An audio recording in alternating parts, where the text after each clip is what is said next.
Hope Channel, changing lives.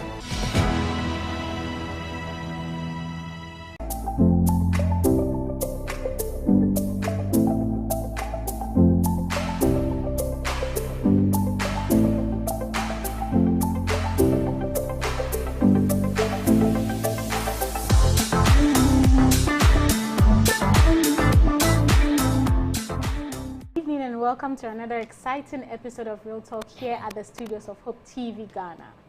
It's Wednesday and we are coming your way with another interesting conversation. Probably like a part 2 of what we did last week, if you remember. Before I go into any further details, I'd like to remind you that we are live on Facebook and YouTube, Hope TV Ghana. So please make sure to join the conversation by streaming live. Ask a friend to join you and let's just have a comprehensive conversation. And because this show is very interactive, we encourage that you leave your comments, your thoughts, opinions under the comment section of our social media pages. That is our Facebook page, our Instagram page, and our YouTube page as well. And also, I would always ask you to send your story to us, whatever it is you're going through, any thoughts that you probably are thinking about, any social trends that you think is concerning to the young adult, you can send it to us and we will have a conversation around it. You do not need to worry about drafting a full story. Just send a draft or probably the topic you want us to discuss and our writers will do the job. And again, we'll find you amazing panelists to have the conversation as we have done today. You'll be blown away by the sort of resource persons we have in the studio today and virtually as well. We are just going to make sure we exhaust the conversation, make sure we answer all questions, and also tackle the comments that will come in. Before I go any further, I'd like to remind you that you can also be an angel of hope by dialing *928*34*104# and follow the prompts. You can also send your donation to Hope Channel at 0249193083 and automatically you become an angel of hope. You know, last week we had a conversation about in-laws and their son-in-law, their daughter-in-law, specifically with regards to moving in to live with your in-laws and the challenges and the struggles you may face.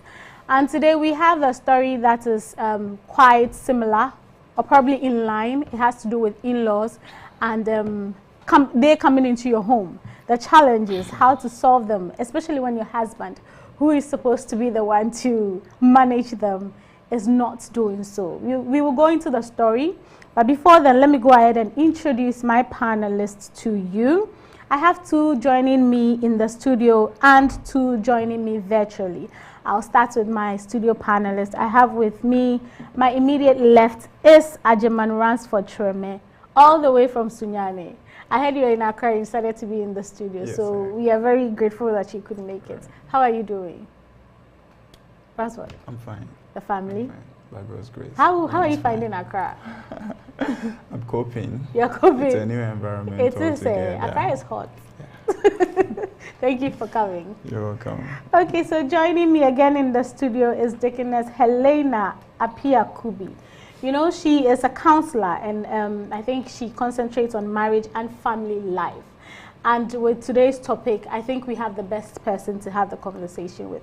Madam Helena, how are you doing? Fine, thank you. How is life? Life is good. I know your week has been busy when I was trying to reach you this week, Yeah. but hopefully it's calming down so that you have a relaxed weekend. We hope so. We hope so. We hope so. Yes. Thank you so much for making the time and coming. My pleasure to be here. Great. Joining me virtually is Philomena Akojiram. Philomena, can you hear me? I can hear you, Evie. Yes. How are you doing? I'm doing good, by God's grace. Hope you are too. I'm also doing well. And the family? It's great. We're doing very well. Thank you for asking. It's good to have you. It's good to be here. The final person joining us is Jones Osei-Wusu. Mr. Jones, how are you doing? It's evening at my end, so I'll say good evening to you. How are you and the rest of the family? Well, we are all doing fine by His grace. We thank God. Hopefully your week has been great. Very nice, very great. We thank God. We thank God for life. So I'll go straight into our story, which we have titled, My Husband's Family Have Turned My Home into a Community Grocery Store. Says, dear Real Talk, my husband's family members are frustrating me. They just won't leave us alone. Today this, tomorrow that. My husband is the only son of my parents-in-law in the midst of 6 girls. I don't have peace of mind in my own home. My matrimonial home has become a community grocery store. His family, precisely his mother and siblings, will come over, eat anyhow, and even carry food stuff away. What annoys me is that my husband says nothing. I earn more than my husband, but nobody knows. I take up almost 70% of the house bills. That is food, electricity, water, rent, and the children's school fees, etc. I am getting tired of the extra responsibility this is causing, because now my budget for the month is never enough. I have to find extra money to support the family after they barge in to carry our food away. Sometimes, my husband collects money from me to give to them, and some of them are even married. I am not comfortable with this arrangement at all. My husband is supposed to call them to order, yet he won't say anything. Is this because he's comfortable with me carrying most of the load? I give them attitudes sometimes to deter them, but still they don't. I have heard them passing silly comments about how I'm just spending their brother's money. In fact, my mother-in-law recently came to carry half of my basket of tomatoes that I had bought to manage for 2 months because of how expensive tomatoes are, and this is the last straw for me. I am not rich. I am only trying for my family. I want to tell them my peace of mind, to warn them. After all, my husband won't do what he's supposed to do. Maybe if they know it's my money and not their brother's or son's money, they will act right. My own family members don't even do this. Please, how do I go about it?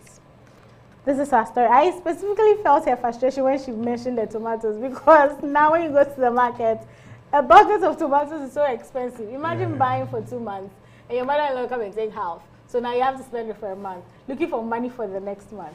But let's just have the conversation. I'll start with you, Madam Helena. I'll ask, what do you think is going on here generally? What is going on in the story?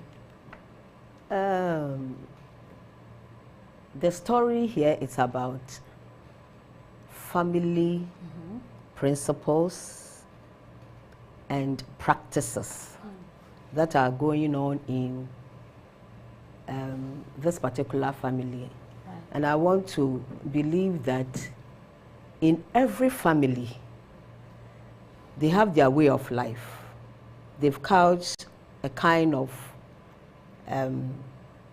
maybe mentality or lifestyle. When you enter a family, like, let's use this one as an example, a family full of females with a man among them. They see the man as their maybe king, prince, they adore him, and so in that family, the man has become their everything.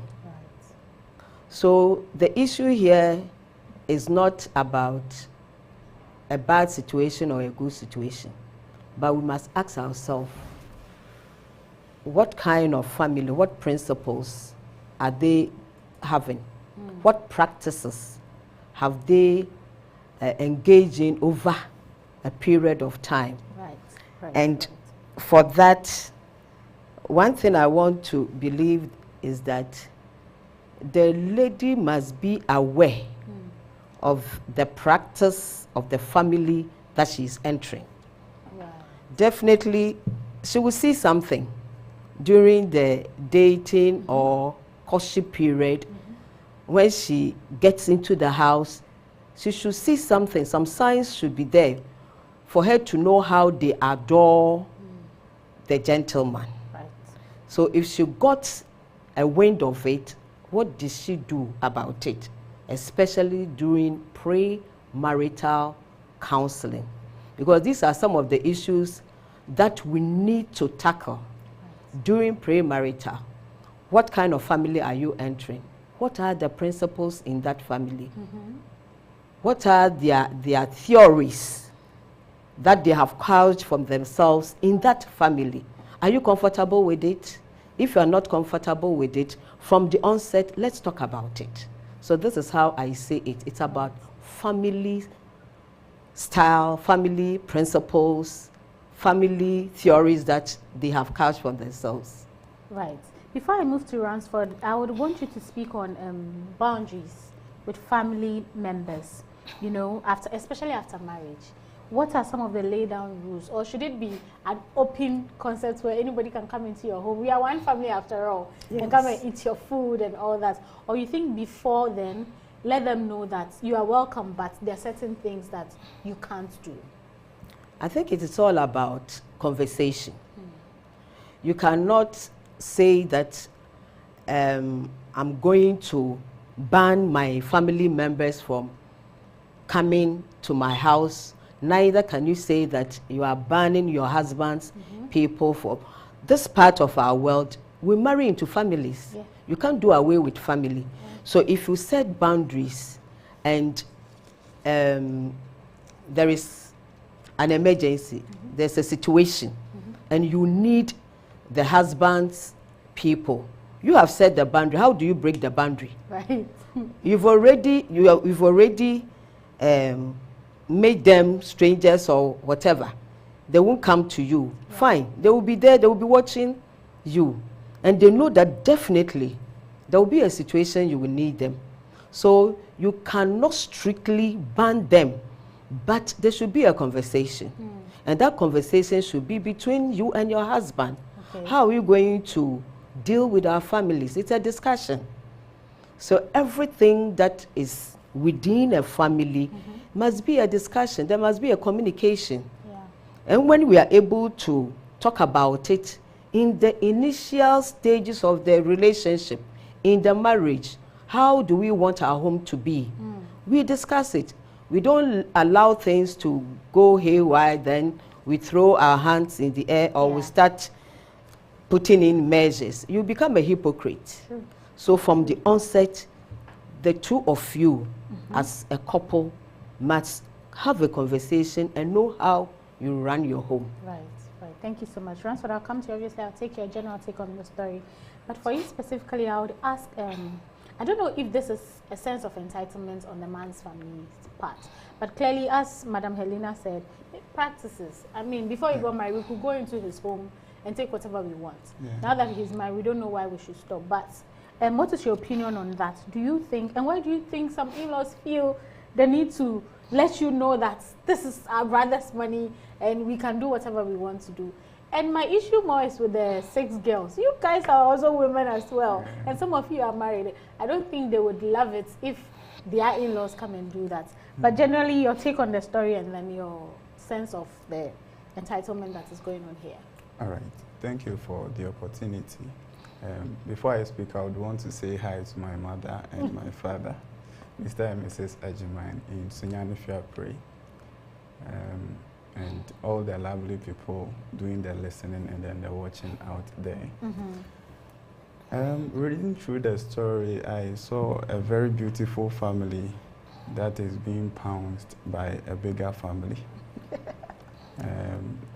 The extended family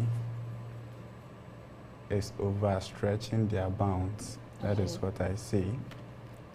They are supposed to allow the nuclear family that their brother and the son of the woman is setting up so that they can also grow as time progresses. So I saw that the man has kind of lost... I think you have to raise your voice a bit for the man has lost his sense of authority, because this shouldn't be the responsibility of the woman to be battling this. And as she has brought it up for this discussion, I was thinking the man would rather bring it up for discussion, but he seems to have neglected that aspect. And so I also see that at some point in time in the life of this family, everything was going on perfectly well. And that, I think, was when the man was kind of financially stable. And I see that now the financial burden is more on the woman than on the man. And that is creating a lot of imbalances, and that is why the woman is stressing about the situation. And so they both have to come together and then talk things out in an appropriate manner. And then concerning the entitlement saga, I don't see it to be true that parents or siblings are entitled to either their sons or their brothers' money. But as it is, they have a share in it, because in one way or the other, the mother has contributed to who the man is today. The sisters who are also coming in, day out, may have also contributed to who the man is today. So they have a share in it, but then they are not entitled to it. So there should be some kind of restriction, and that restriction shouldn't come from the woman, but from the man. That is my take. Absolutely. Thank you so much. Philomena, I'll come to you and I'll ask you, what are your thoughts? What is going on in your mind as you heard the story? And then if you have any much needed, opinion on the boundaries and then the entitlement, if you have something further to say on that. And also, why do you think the husband is being quiet? Is it, somebody will say, it's because it's not his money. Do you think that is what is going on? Or you think he is just failing to speak up and tell his parents, his mother and sisters, that this is not what they are supposed to do? Or probably he has gone ahead to let them know that he is the sole breadwinner for his home, so they can come in and do whatever it is they want to do, and it won't be a problem. Thank you very much, Evie. Greetings to your viewers and your listeners, to my parents, Mr. Elder and Mrs. Akujram at Old Ashoman. Thank you very much for this opportunity once again. Well, when I also read this story, a lot of things came to mind, and I was wondering, why all these things should be happening. But then I also realized that there are certain issues that have not been resolved or have raised their heads, and maybe we're just dallying with them. One thing that came to mind was, what was the relationship between the wife and her in-laws before they married? Was everything okay? Because that could also lead to whatever situation it is they are going through right now. What also has the husband told his family concerning his money he's earning? What has he told them, that he's making money or he's not making money? What hasn't he told them to is also another thing.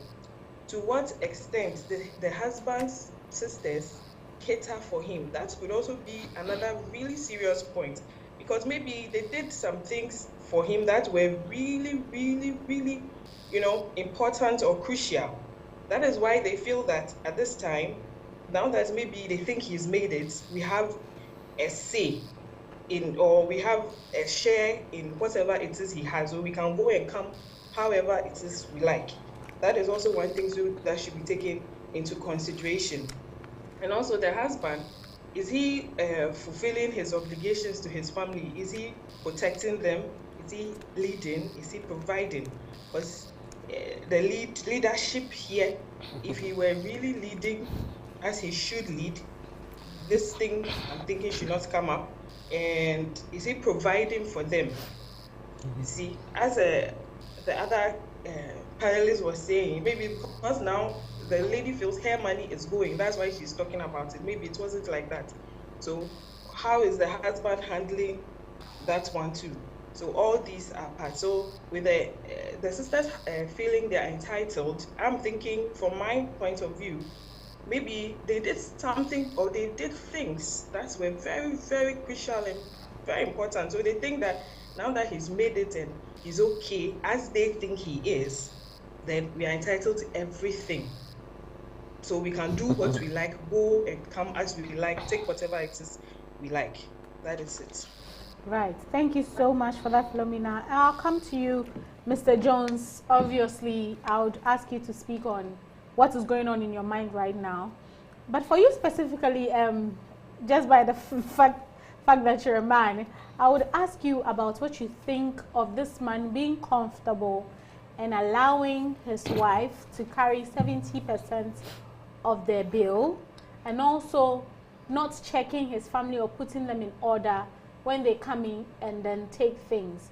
To the point of asking his wife, who is now about the sole 70%, so probably the sole breadwinner for the home, for money to give to his siblings. You know, where do you think his head space in as a man? Is he comfortable allowing his wife to do all these things, or do you think that he's just okay? I mean, if my wife is providing and I can't, and I used to, it shouldn't be a big deal. What do you think as a man he should do or should have done to prevent this situation?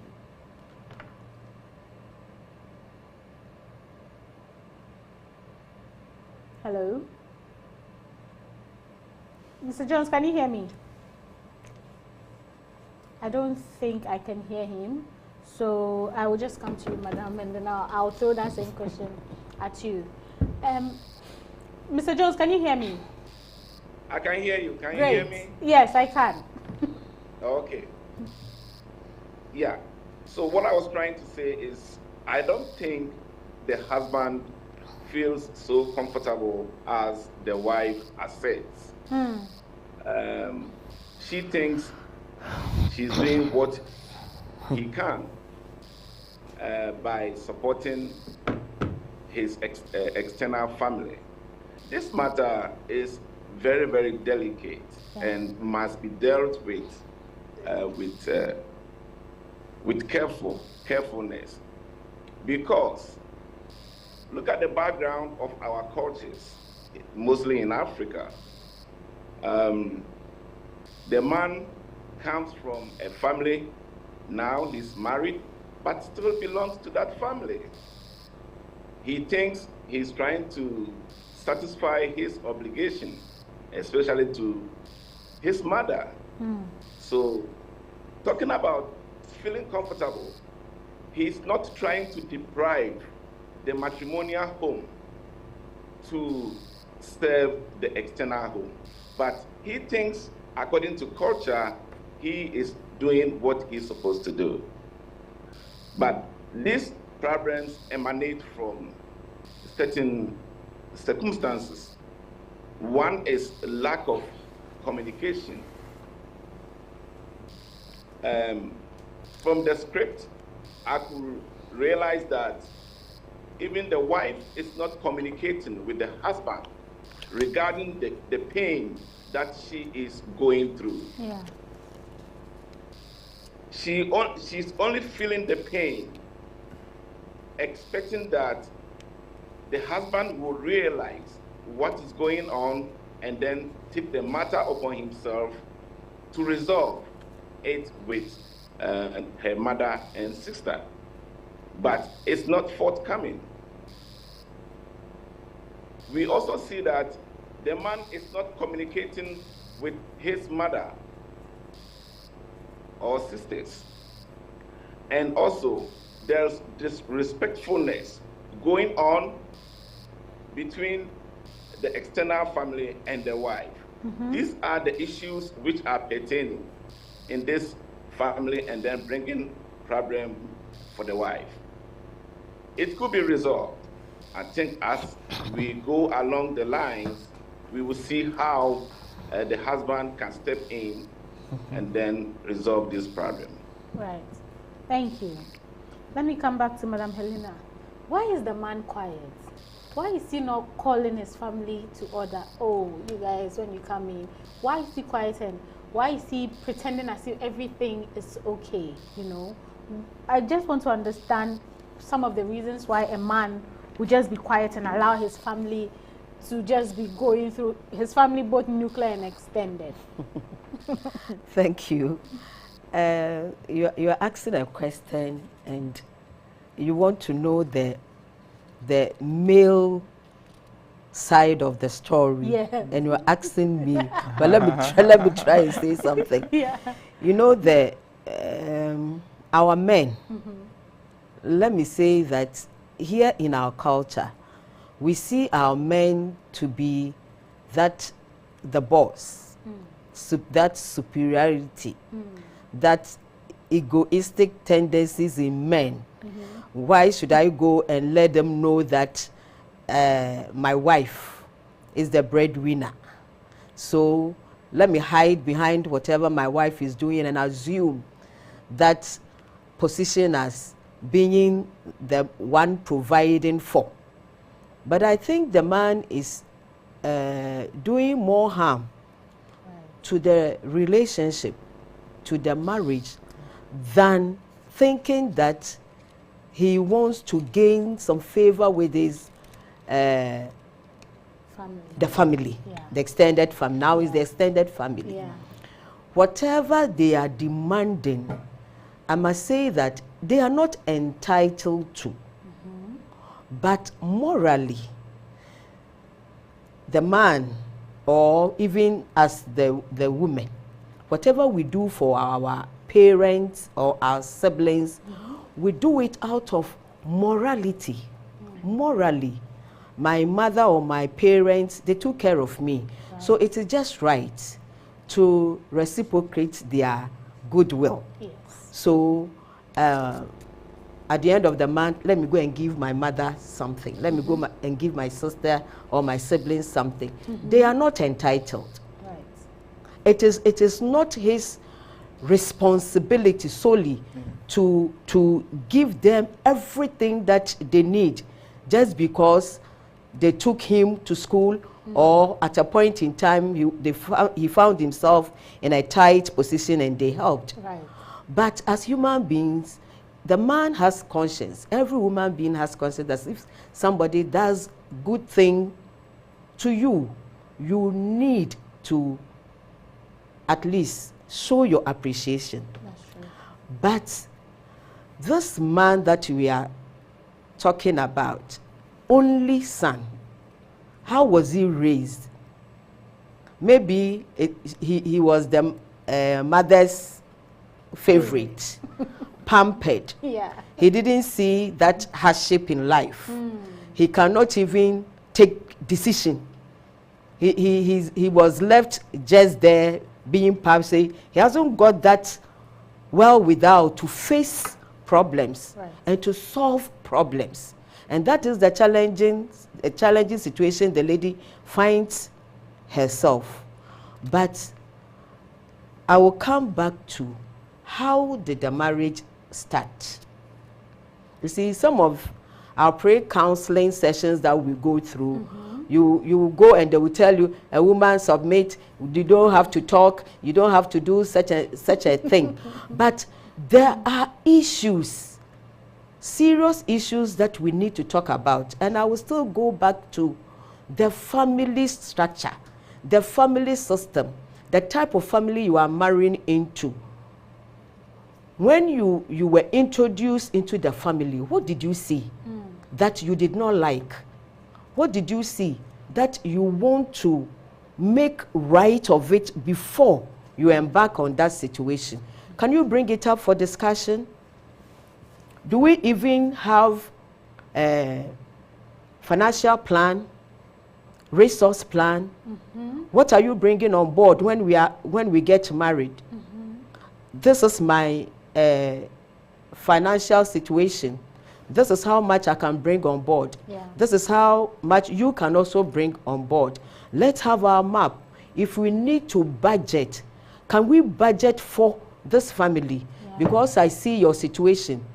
So the woman was saying that she even gives the man money to give to the siblings and the yes, that's a beautiful thing, but it must be budgeted for. Yeah. It shouldn't go beyond their financial strength. And this is the situation we are looking at.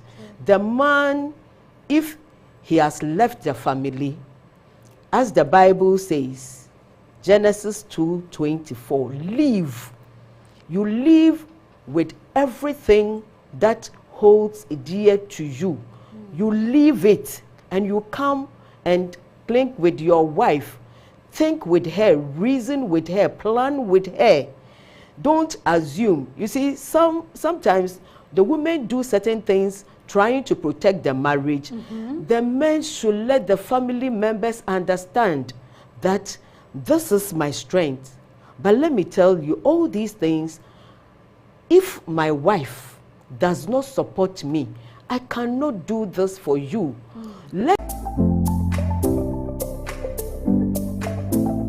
If you pretend to be the boss and you are not the boss, you are rather hurting your marriage. You are hurting your marriage, and that is what we need to be thinking of and looking at seriously. Yeah.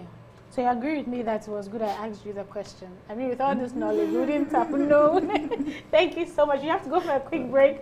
When we come back, we will look at how they should go about solving this problem. And the woman said something about having an attitude, or whether she should tell them her peace of mind. Is that the right way to go about it? And then also advise the man on how he can put his family in order. We'll be right back after the break. Do not go anywhere. This is Real Talk.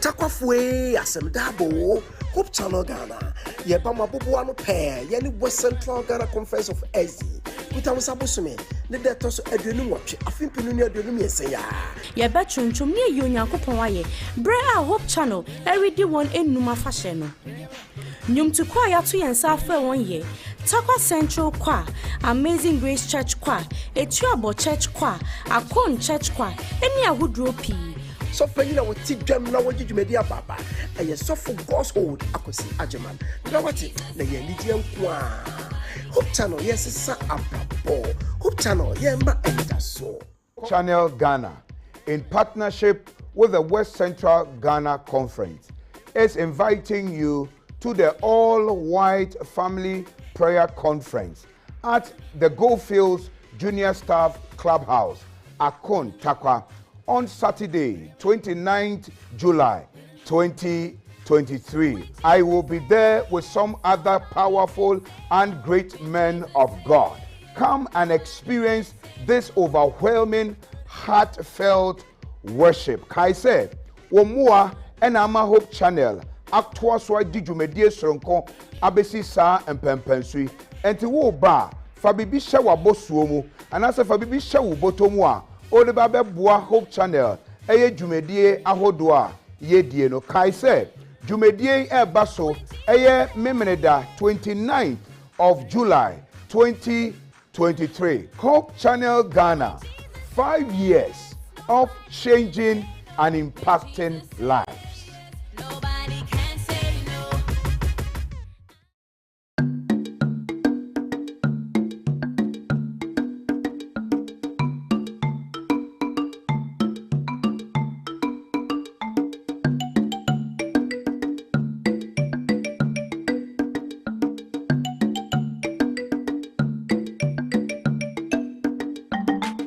I am an angel of hope.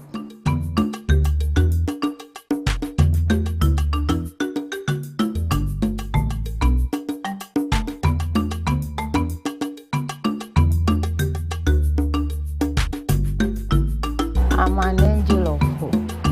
Ubreni o so do sika ebeba beboa Hope Channel na waso ya sene ye tumidi ga mesem no akọ omanhwi aso ne ni tworom nyana wadaroma fa homan na fa usika faso bi na onso fa bra ne ko kanyamsem anya akra ewu nkwa *928 *34 *104 hash anase 0249 193083. Hope Channel yes sabrabo Hope Channel ye ji akra no nkwa.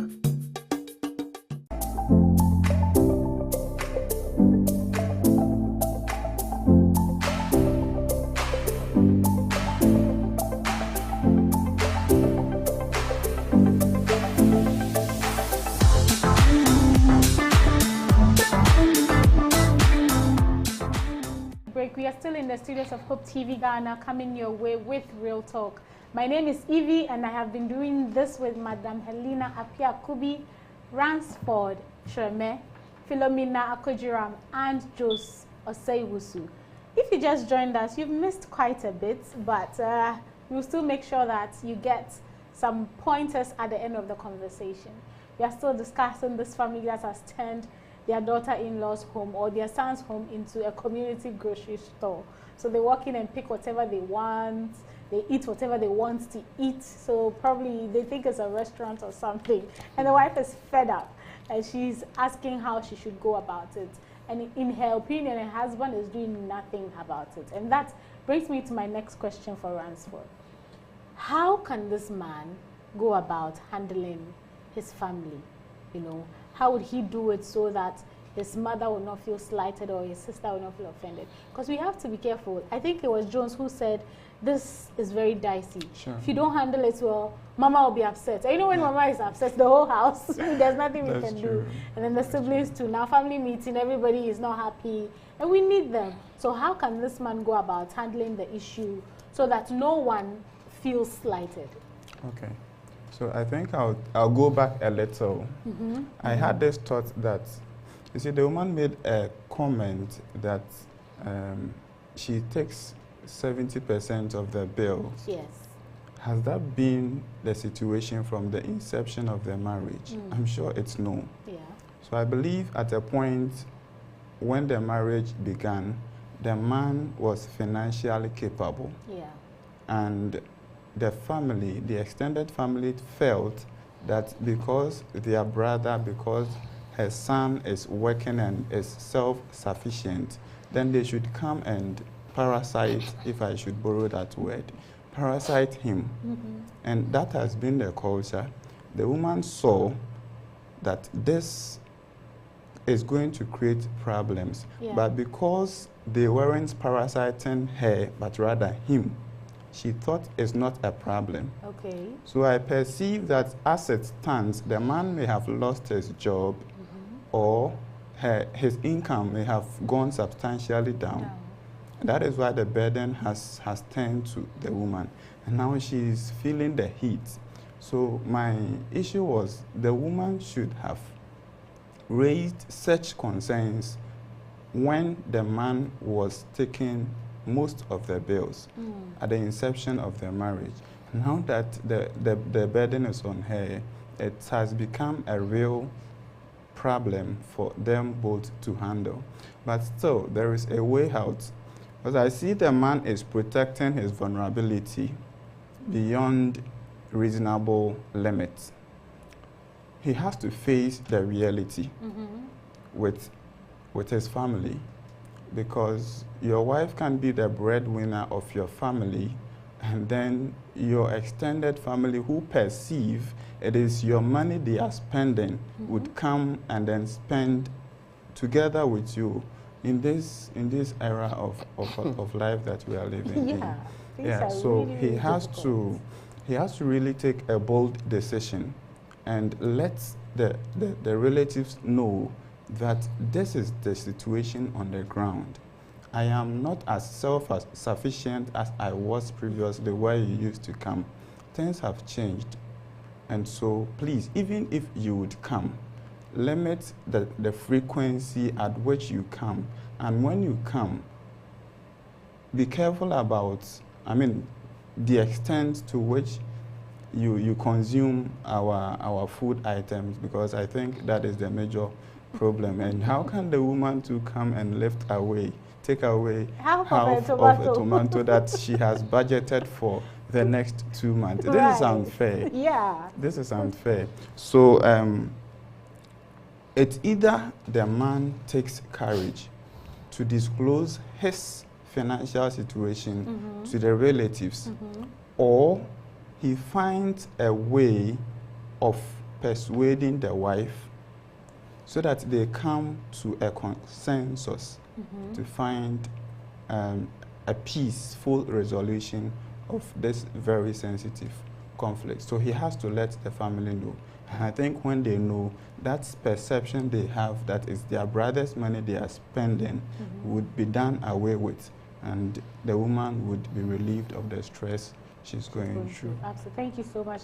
I want to go to Jones before Philomena, because I have the same question for Jones, being the other man discussing this conversation or this topic with us.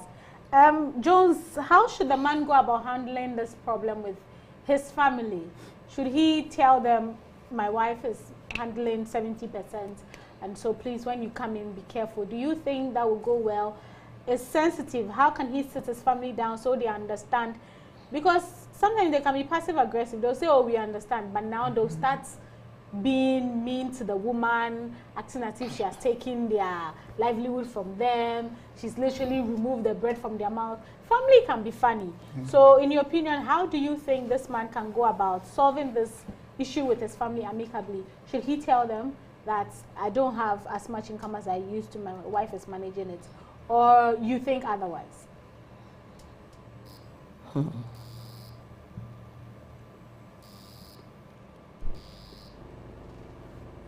Jones, can you hear me? And yeah, I can hear you. Yeah. Can you hear me? Yes, I can. Okay. So, yes, the man should stand on his grounds and then protect his matrimonial home by advising his mother and sisters to know their boundaries. The woman, it's not the woman's duty to do this job.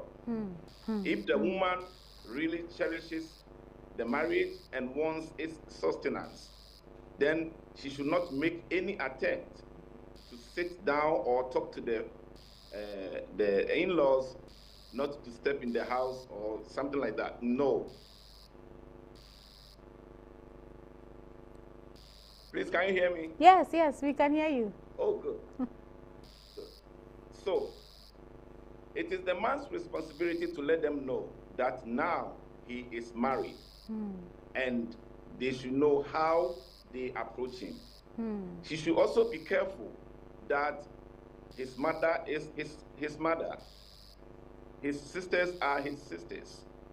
So you shouldn't step on their toes so hard so that he can never turn back to them anymore. What he can do, I know we are all Christians as far as this platform is concerned. A pastor or any respectable person can come in to try to resolve this issue. If the husband cannot straightforward tell his parents and sisters about their boundaries towards the house, I think that's what they have to do. Right, right. He can do it. Okay, okay. So Jones is of the opinion that you can bring in a third person, a respected third person, if it is difficult for him to have the conversation.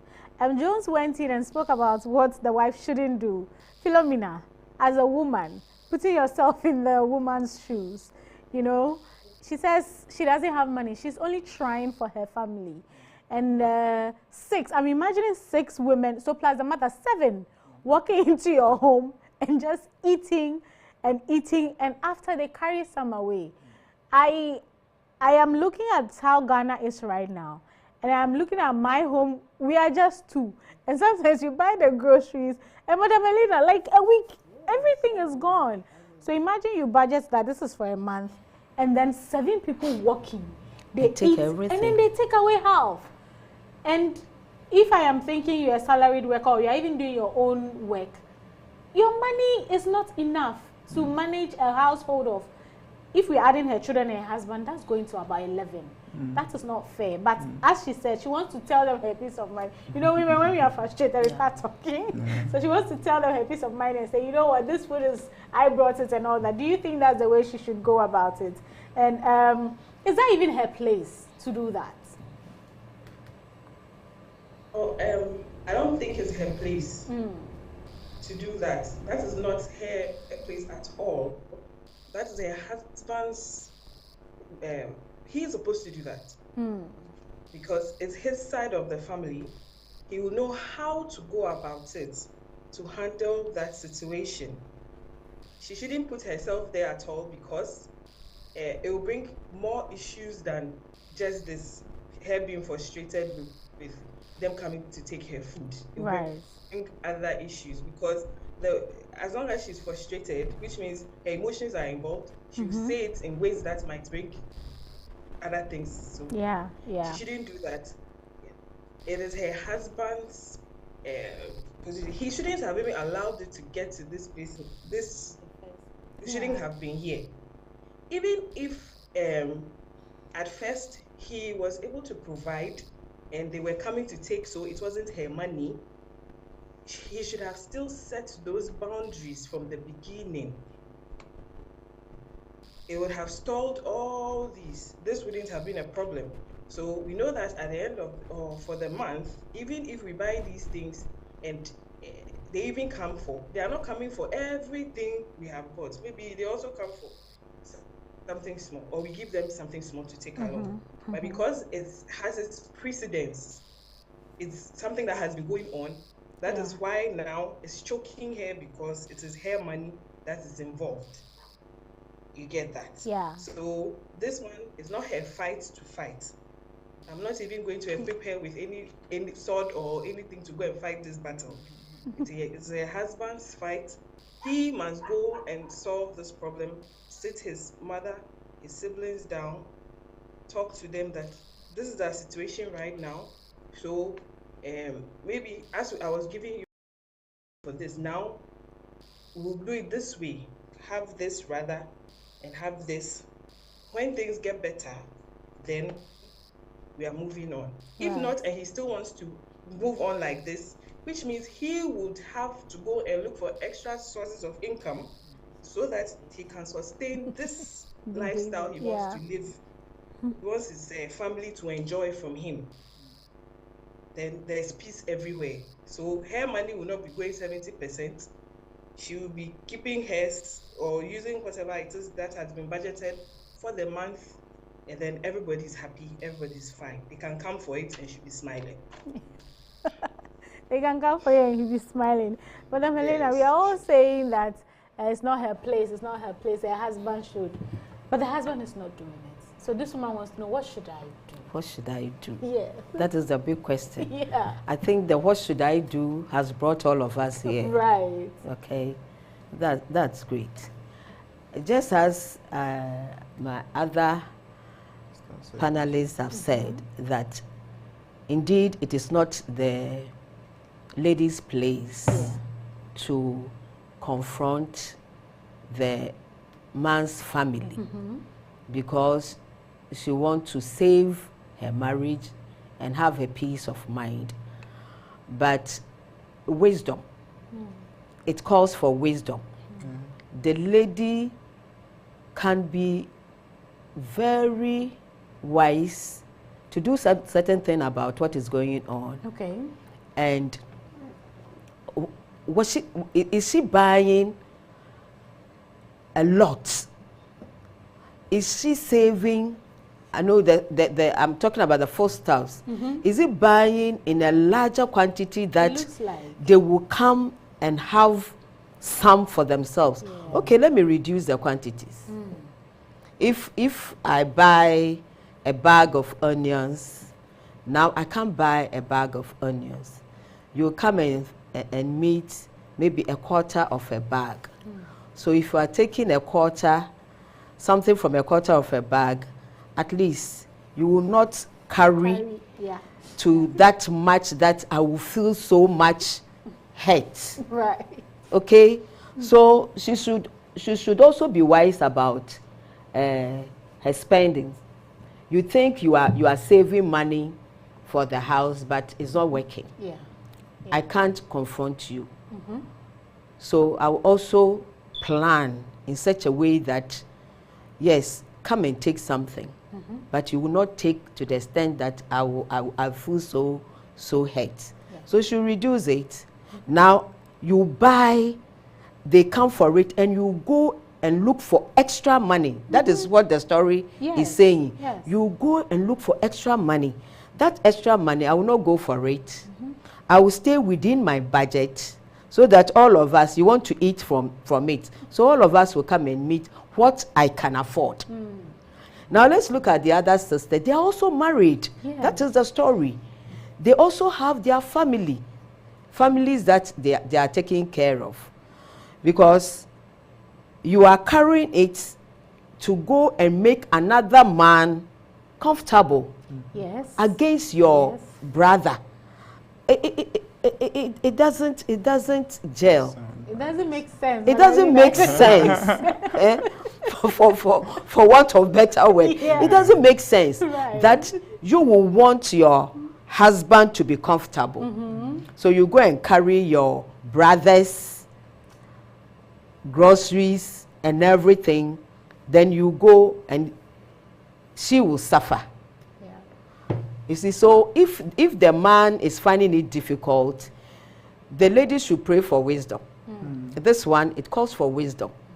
You talk with him, let him feel the pain that you are going through.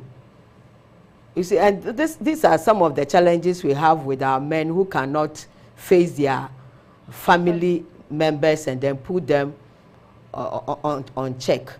But if you are not doing it, and once that I am taking the 70%, I will manage it.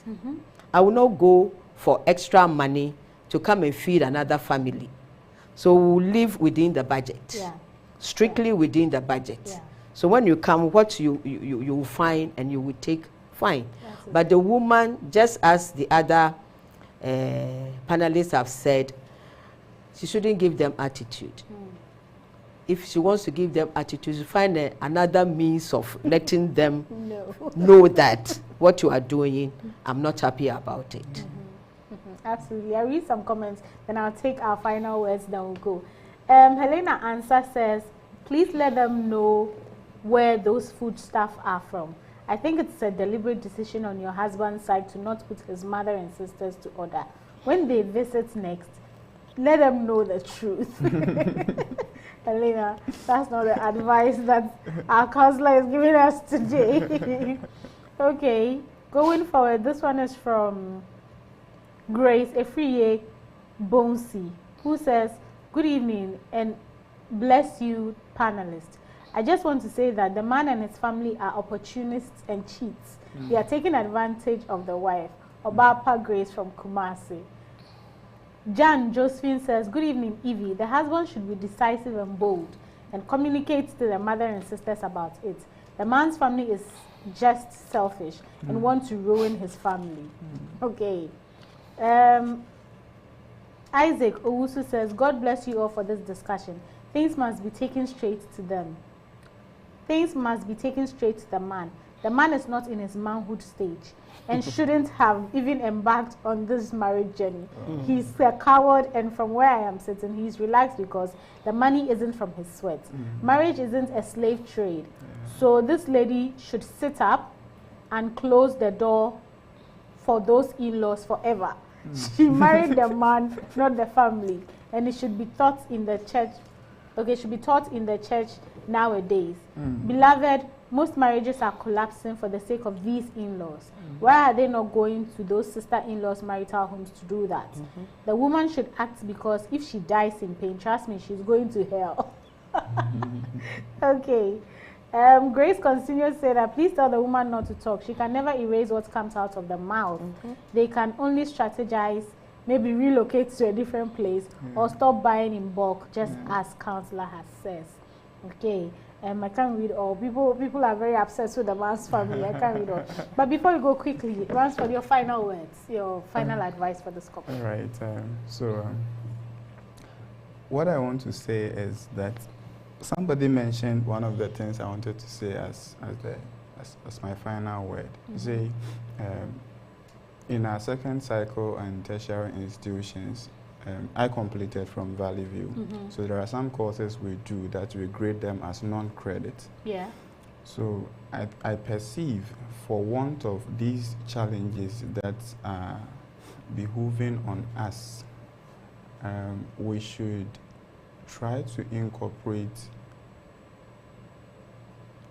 a lecture for these students concerning homemaking and then family, because I see that no matter how long the duration for dating and courtship is, no two people contemplating marriage would be able to know the entirety of what they are supposed to know before they finally settle for marriage. Right. And once you lock up for marriage, usually nobody pays attention to what you are supposed to know that you don't know, the life continues. And so if the student leaders are hearing me and some administrative staff, and it is possible, they should engage the chaplains to enroll these students into those non-credit courses so that growing up, they would become familiar with some of the things that they're supposed to know regarding family and then homemaking. And then another thing is that I want you to be an ambassador to this initiative this idea that I am expressing, because the church has its foundation as the family. And so if families are made right, the church would flourish and the nation would also flourish as well. Thank you so much, Ransford. Philomena, quickly, so sorry to rush you, but probably in 30 seconds, your final words for this couple.